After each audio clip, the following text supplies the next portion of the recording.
was 1969. My thoughts were short, my hair was long, caught somewhere between a boy and man. In 1969, the state of the music industry was in a good place. We had the Beatles dominating the preceding era with several acclaimed songs and albums. We'd also seen the emergence of several other prominent British bands along the way, including the likes of the Rolling Stones, the Kinks and the Who. And we'd also had the development of bands who played an integral part in the following decade, including likes of Pink Floyd. And we'd also seen the emergence of psychedelic rock onto the scene too, from artists of Cream and Jimi Hendrix. But in 1969, a new phenomenon was born. They were known by the name of Led Zeppelin, and they would form a legacy that was going to stand the test of time. They would stay together throughout the whole duration of their career, and they would form a formidable fan base that is completely untouchable by many other artists today. So, welcome, guys and gals, to the discography review of this absolutely influential, legendary British band. Hope y'all enjoy.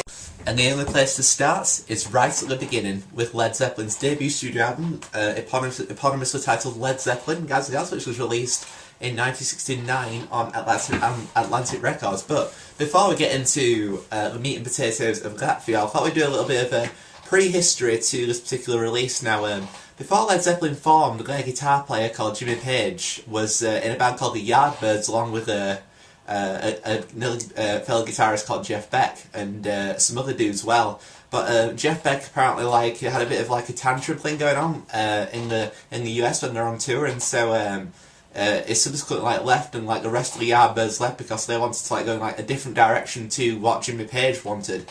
And yeah, Jimmy Page was left with the Yardbirds in the end, but there's still contractual obligations to play a show in Scandinavia, and so Jimmy Page recruited bass player John Paul Jones, vocalist Robert Plant, and drummer John Bonham, and thus Led Zeppelin was born. And yeah, as soon as Led Zeppelin returned home from their tour of Scandinavia, guys and gals, they headed to a place called Olympic Studios in London to record their debut studio album, as aforementioned, eponymously titled Led Zeppelin, or colloquially known as Led Zeppelin 1. Yeah, it was released in the US on vinyl in January 1969 on Atlantic Records, and originally, as you guys and gals can see, on this cover, there's an orange thing. Orange, it says the band name and at the top. Originally that was in turquoise, and that was published on the first ever vinyl of the album. And yeah, and it was released later. The same album was later released in the UK in March 1969 too. And the first compact disc pressing of the album, because obviously in 1969 when this album came out, guys, obviously they didn't CDs weren't out at that time. It was just vinyls and stuff. And yeah, in Japan in 1986, Led Zeppelin was finally released on CD, which would have brought joy to quite a lot of people, because CDs when they first came out were revolutionary, and I still feel they're revolutionary today. So yeah, and the original artwork, as aforementioned, depicts it in turquoise. And yeah, this record, according to several sites, including Discogs and Wikipedia, the genres of this album could be considered a mixture of hard rock, blues rock, heavy metal, psychedelic rock, and arena rock. I slightly disagree with the heavy metal side, but I'll get to that for y'all. And yeah, as far mentioned about the history of the band, about how they formed in August 1968 after Jimmy Page had been left with the Yardbirds, his previous band. Yeah, and yeah, basically Led Zeppelin's name came from a quote which was said apparently by both from John Entwistle and Keith Moon, both from the fellow British rock band called The Who. And basically Jeff Beck, Jimmy Page, and Entwistle and Moon had banded around the idea of forming a supergroup together. Couldn't decide on a name. Well, the idea of them forming together, basically, it was either Keith Moon said that would probably go down like a lead balloon, and then John Entwistle said a Led Zeppelin, and thus 2 years later when Page was left with himself as part like the Yardbirds. He basically like remembered like that joke that had been made and utilised the name Led Zeppelin to the band. And as aforementioned in this video, dudes and dudettes, basically like Americans would so like pronounce it Lead Zeppelin, so it was spelled L-E-A-D.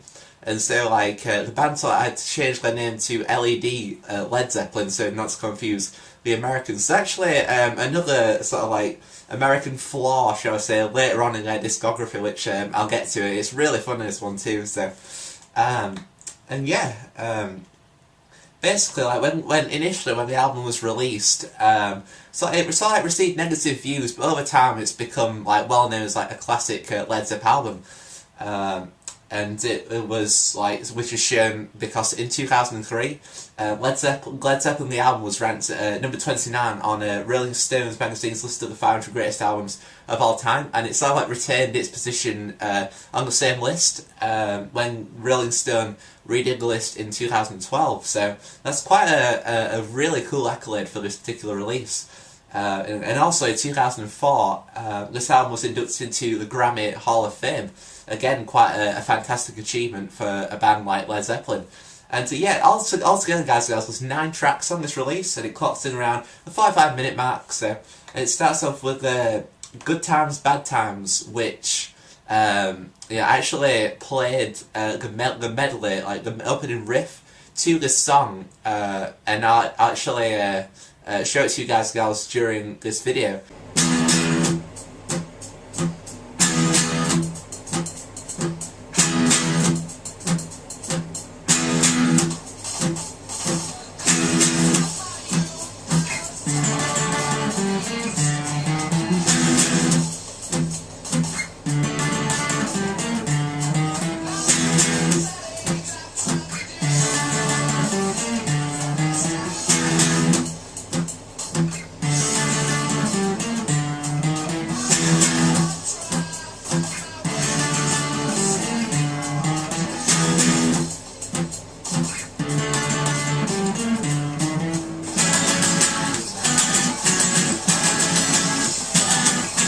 And yeah, it starts like a heavy guitar being played as I showed during my performance of the song. So yeah, on its own page for John Bonham's drums enter and like expanded guitar melodies.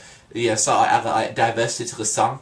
And yeah, and John Bonham's cymbals, as I mentioned in the Without Perception review, you know, he had a knack of like making like really loud and audible, and that's what made like Bonham stand out amongst like other fellow drummers.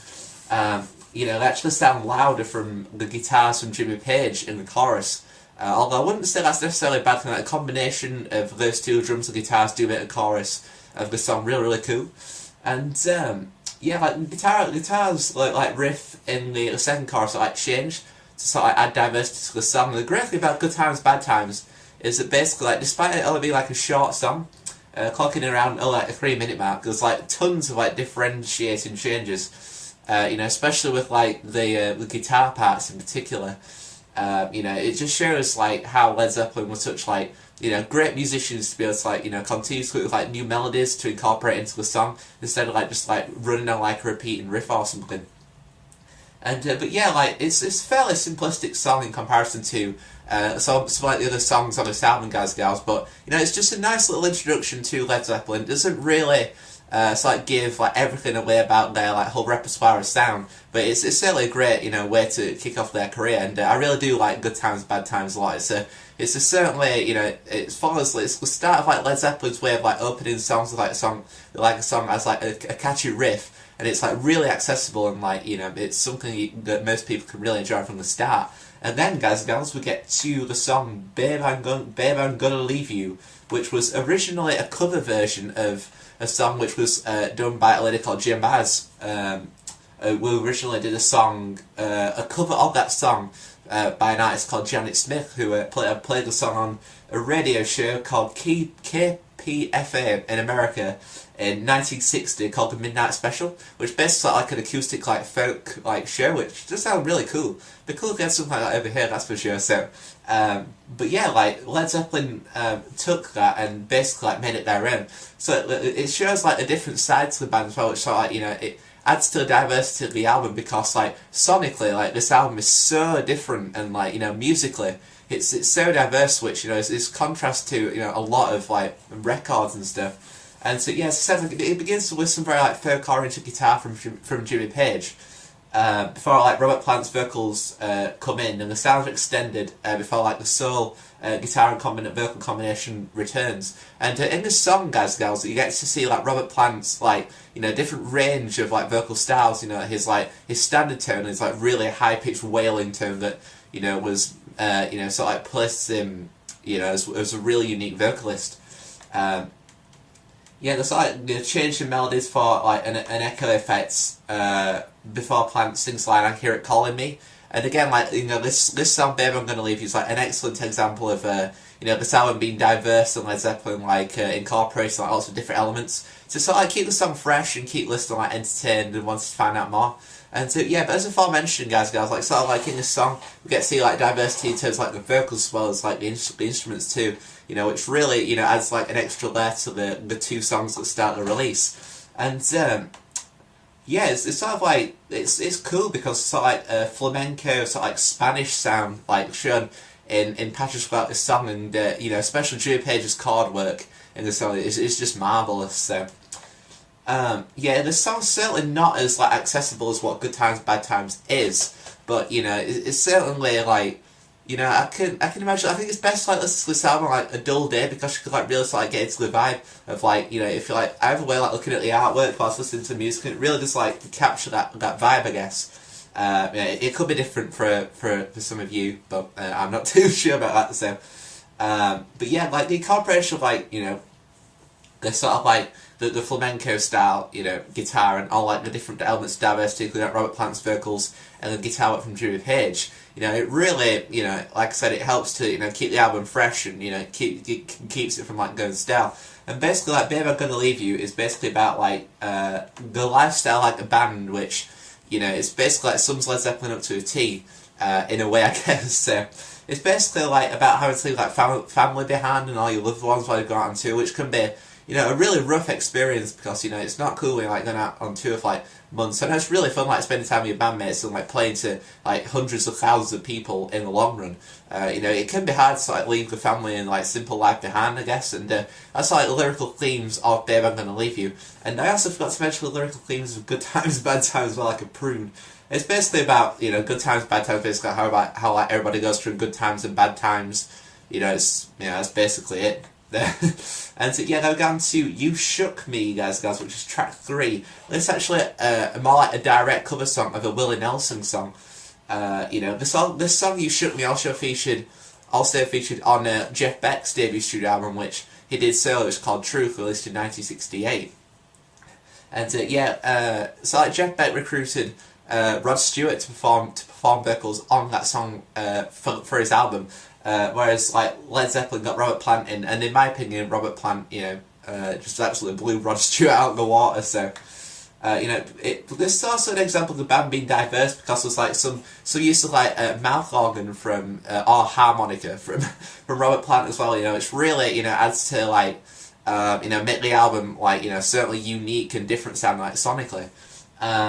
You know, it's like there's like more like references to like Robert Plant's like extensive like vocal range in this song too. Like, you know, he'll utilise his high pitched wailing or his like standard tone. But the thing is, on this album in particular, like Robert Plant's vocals, they do take off on occasion, but it's like just like a glimpse of like what is to come further on with Led Zeppelin's material. And yeah, this is "You Shook Me" is a great song. You know, I wouldn't. Well, I'd say it's up there with "Good Times and Bad Times" and "Babe, I'm Gonna Leave You." I mean, the thing is about this album, guys, it basically has a great flow to it too. So, like, you know, all the tracks feel in place. You know, it certainly, you know, helps to, you know, add something extra to the album. Yeah, basically, like, yeah, and also Robert Plant in this song in particular.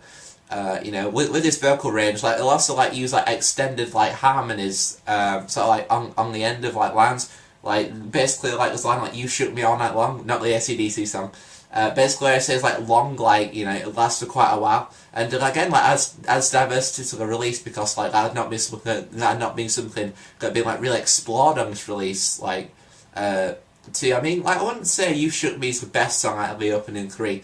I mean, the mouth organ on the harmonica does have something, but, you know, I wouldn't say it's as cool as, like, you know, the really beautiful sounding, you know, guitars from Babe I'm Gonna Leave You, and how it is, like, gets really heavy and distorted and stuff. But, you know, You Shook Me is a great addition because it's a cover song, you know, it's a fantastic cover version, and, you know, it's something I'd highly recommend.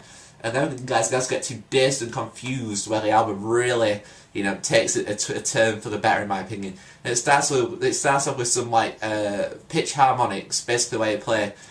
You put like your finger on like the separate like frets on it's like makes like a pinging sound, and basically this is like Dazed and Confused is up there with like one of the heaviest songs on this album. It reminds me a lot of Babe I'm Gonna Leave You in a way. There are a lot of similarities to this song, and again that's what makes the previous song You Should Be unique. So like out the first side on the album, because like originally on like the record version of this release, sort of like you know, the record was like the first 4 songs were on the first side, and then you have to like flip the record over to like get the final 5 songs. And yeah, Dazed and Confused, basically like Led Zeppelin had played Dazed and Confused, this song with the Yardbirds too, and they called it I Am Confused. But it was, again, it's not actually their song, it's written by a dude called Jake Holmes, I believe. But the difference between the Led Zeppelin version and the Jake Holmes version of Dazed and Confused is basically like on the Jake Holmes version, like aren't any drums featured on the track, you know. But obviously you can't leave John Bonham out because, you know, it's just obvious that he adds like something extra to their sound, especially like, you know, as on the early parts of this particular release. But yeah, basically it's a bit of like a settlement, because like there's a bit of controversy because this song had been like credited to Jimmy Page for a long time.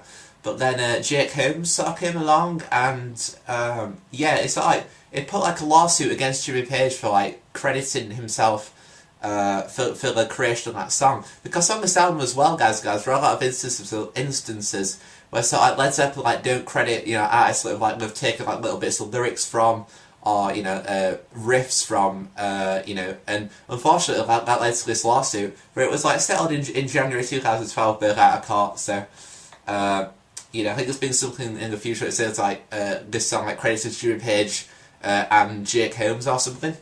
Yeah, like it's basically like, you know, it's another example of Led Zeppelin, like Robert Plant's vocals like really, you know, getting a good workout. And there's also like a different diversity of forms, like different forms of instrumentation here too. Well, that's more on the next song, but it's like sound wise, like you get this like sound in the middle. It's like I don't know how to describe it. I just get this image of like the Led Zeppelin airship from the album like flying over, and you sort of get like the bass and the drums, and that certainly has diversity because it's not something that's been explored. And I think that sounds really, really good along with the rest of the song. And as aforementioned, guys, like it is a really heavy song, just like what Babe I'm Gonna Leave You was. But this song sort of like it stays heavy, whereas like Babe I'm Gonna Leave You is like really folky, whereas this sounds more like psychedelic rock, as mentioned in the so like the prelude to this video where I mentioned like psychedelic rock was like prominent in the 60s.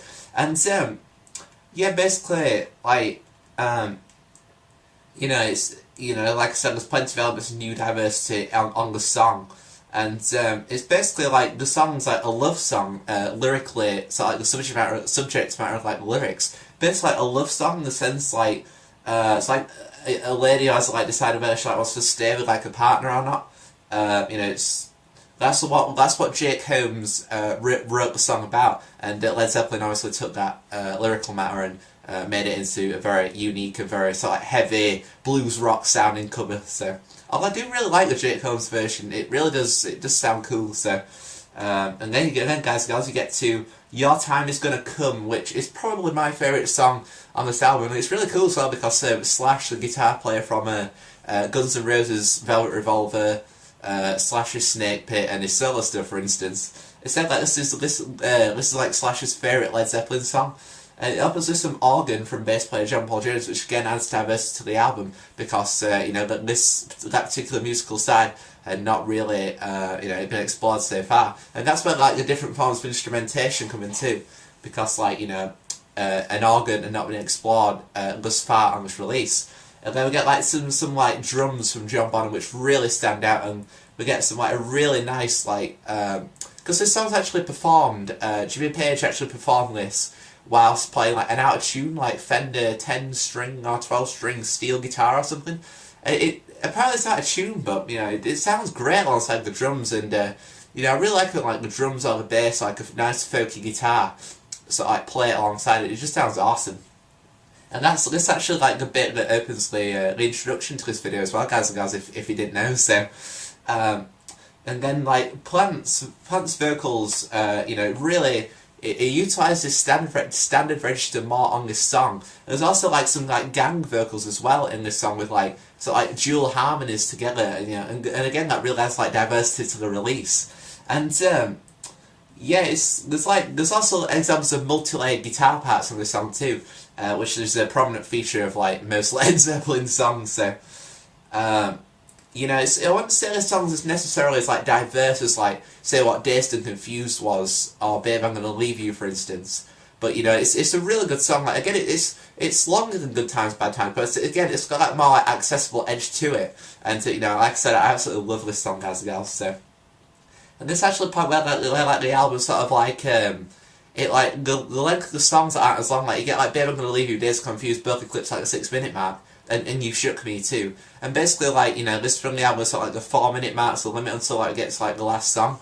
And then guys, once Your Time Is Gonna Come, track 5 is gone, I'm going to something called a song called Black Mountain Side, which is basically like a traditional riff from a song called Black Water Side, which is a traditional sort of Irish folk song. And again, this is just like a sweet little instrumental song, but it's so cool. Apparently this song has like a different guitar tuning too, which, you know, really, you know, again shows the diversity of the album. And so there's also like a tabla on the song which was played by some Indian dude called Varam Jasani, not John Bonham. And basically like, you know, it's like reflects like the Indian vibe, the band like going forward with this song. Again, it's only a short song, like 2 minutes 13, but, you know, I really like this. I think I posted this on Facebook once as well, so... you know, there's sort of elements of a cover like song in this song. Like it's from a dude called Bernd Janst, I believe, which featured on his like 1966 Glaze studio album called Jack Orion. So basically, Led Zeppelin took like a lot of like different riffs and you know from like different sort of artists and bands that like existed in this era too. You know, it's cool. Like the song as well doesn't really have any like specific meaning. I'd highly recommend. So like Your Time Is Gonna Come and Black Mountain Side are sort of like two songs. You know, sort of like Your Time Is Gonna Come. You know, segues into Black Mountain Side, because apparently like there's some like leakages of like vocals on this album, because like Robert Plant's vocals like so powerful, and you know like the sort of like spread over like other tracks, so you can sort of like tell because. At the start of this song, like it'll say, you know, Robert Plant's still singing, as well as like the backup vocals of Your Time's Gonna Come into this song, and you know, it's the song as well as like a real like dark sort of like vibe, and I think it's just awesome. So now down to track 7, guys and girls, which is called Communication Breakdown, one of Led Zeppelin's biggest songs of all time, and again, it's just like really short, like Good Times Bad Times is. You know, it's basically like the riffs like very simple. It's not like, you know, really complex, just like finger picking on Babe I'm Gonna Leave You, for instance. You know, Communication Breakdown, it's this song really does like get Robert Plant singing really high pitched too, and yeah, there's like the element of like palm mute in here, which we like later explored on songs. There's just like a whole lot of love, for instance, from Led Zeppelin too. Sort of like, you know, basically like they play like the muted open note 6-string on the guitar.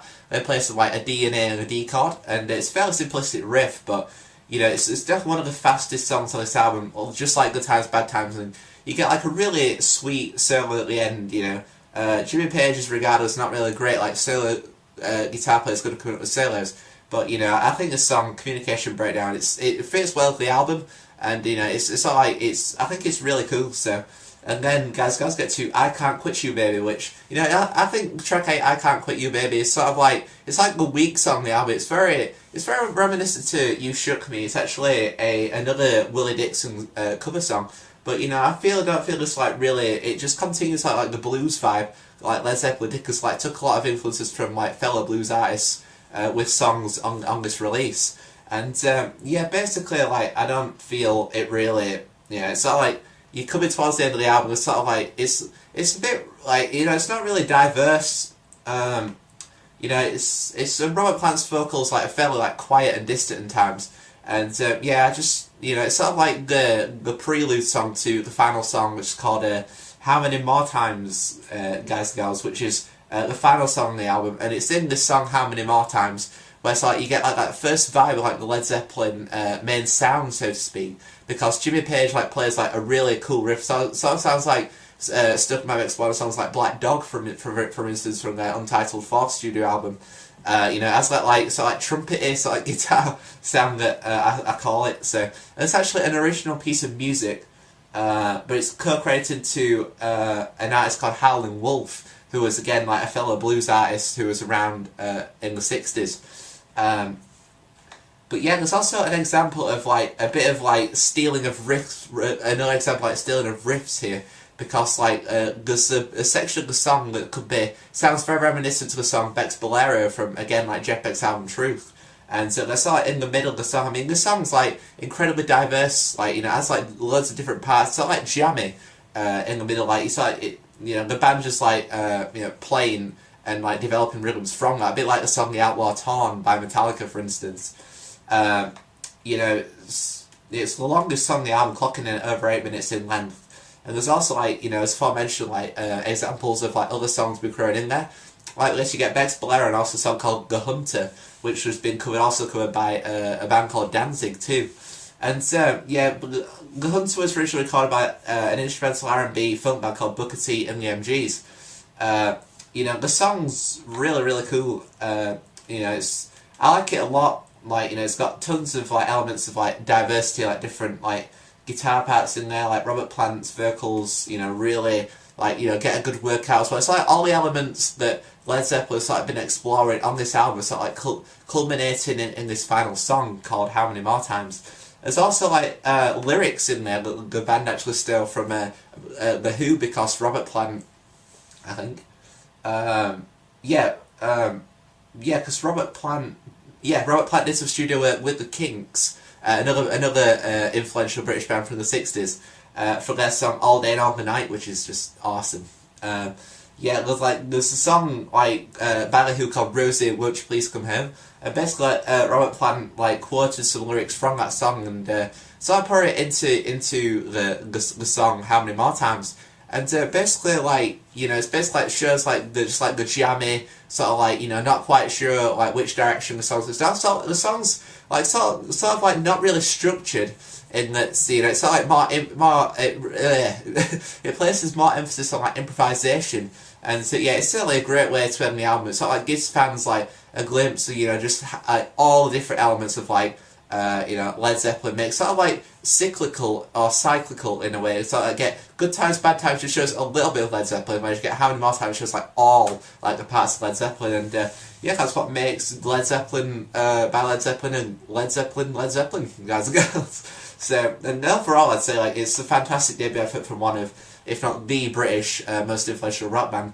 You know, there's so much diversity, like different guitar parts, different forms of instrumentation, different vocal styles from Robert Plant, like, you know, different, well, all the instruments at times get a time to shine. And yeah, there's sort of like, it's just, you know, it's nice, it's a nice combination of like hard rock and blues rock put into one very neat album. And when this album came out, it was certainly unique because there was nothing like this at the time. Like, you know, we'd seen, you know, heavier music from artists such like Jimi Hendrix and Cream, for instance, but we're not really seeing something like places as much emphasis on it as what Led Zeppelin did. And then also influenced a fellow band from England, which I'll get to when I eventually review the album, from another well-known British band, guys called Black Sabbath, who Led Zeppelin had an impact on their sound too. And basically, like, you know, apart from I Can't Quit You Baby, the 8th song, you know, this album like flows loads of different elements of diversity. You know, it's amazing how like the band like get could like fit all the songs together, sort of like, you know, whilst maintaining like such a like massive like sonically like different sounding release, as well as like, you know, all the different forms of musical diversity which I've mentioned. So overall, guys, I'll give this album a nice 9 out of 10 score. You know, it's just wow. I love this album to bits. You know, it's something I could listen to like, you know, again and again. You know, I probably like don't feel the same about it, you know, as when I first did it. I've heard this album about 5 million times. Because when I actually bought the album, like, you know, I listened to it about 10 times in a row, like over and over, because, you know, I just felt the need. So like wore off with me. But, you know, I've looked at it from, like, the way I actually felt when I heard this album first time. And, you know, it just resonates with me as, like, something really, really outstanding to music in 1969 at the time. And, yeah, basically the person on this album, guys, consists of Jimmy Page on acoustic, electric, and pedal steel guitar, sharing on the song Your Time Is Gonna Come. Backing vocals and production, get Robert Plant on lead vocals and harmonica, sharing on songs such as, like, You Shook Me. John Bonham on drums, timpani, percussion, and backing vocals. We'll get John Paul Jones, who plays bass guitar and organ on Your Time's Gonna Come, and also backing vocals too. The additional personnel, as aforementioned, guys and gals, is Viram Jasani, who performs the tablet on Black Mountain Side. And basically, like, the artwork features a black and white image of the burning Hindenburg airship, which you know, was a reference to the joke that Keith Moon made about how it would go down like a Led Zeppelin. There's basically like a Led Zeppelin going down in flames, the Hindenburg. There's actually some controversy because at a show, like, somebody saw the artwork and was like labelled Led Zeppelin like the knobs, like, because they were highly offended by the artwork for some reason, because like related to like a member or a person like went down on the airship or something. I think, I'm not too sure on that. So, but yeah, that's the artwork on the front, guys. On the back we see the track listing with like Atlantic Records showing this is like an original release, because as mentioned in the previous video, I'm not really a fan of remastered albums. So, and then guys and gals, we open the album up, we see the disc, it's silver, the proper Atlantic original record label. We see a picture of all 4 members of the band looking very Beatles-like and very 60s. We open it up, we see, like, the booklet's only very small in this. I'd imagine when, like, the remastered ones come out in June, like, with the extra stuff on the unreleased stuff, guys and gals, I'd imagine, like, the booklet will be, like, more high, but like the Black Sabbath ones I've got in my collection too. It's like to see the airship again, Hindenburg, the members of the band on the back. We open it up, just like get the track listing and a cool little message which I mentioned before. It sort of explains sort of like how compact discs work, which shows, you know, like, it's this cool like proper 80s and like proper, you know, awesome CD stuff. And yeah, I think that's just about basically it, guys and gals. This is the first review of the Led Zeppelin discography series. I hope you've all enjoyed it, and hopefully I'll be able to acquire the original version of Led Zeppelin 2 soon, because I've looked on eBay for copies of this album, but they all accept PayPal. I don't have a PayPal account, so either that or like remastered. I don't want to remaster Led Zeppelin 2, I want an original one like this, so I was very fortunate to find this as well. So, but yeah, guys, that's been the first review of the Led Zeppelin discography series. Hope you enjoyed it, and so until Led Zeppelin 2, or until my next video on YouTube, guys, hope you all enjoyed it, and until then, stay safe, stay strong, and I shall see y'all in the future forever.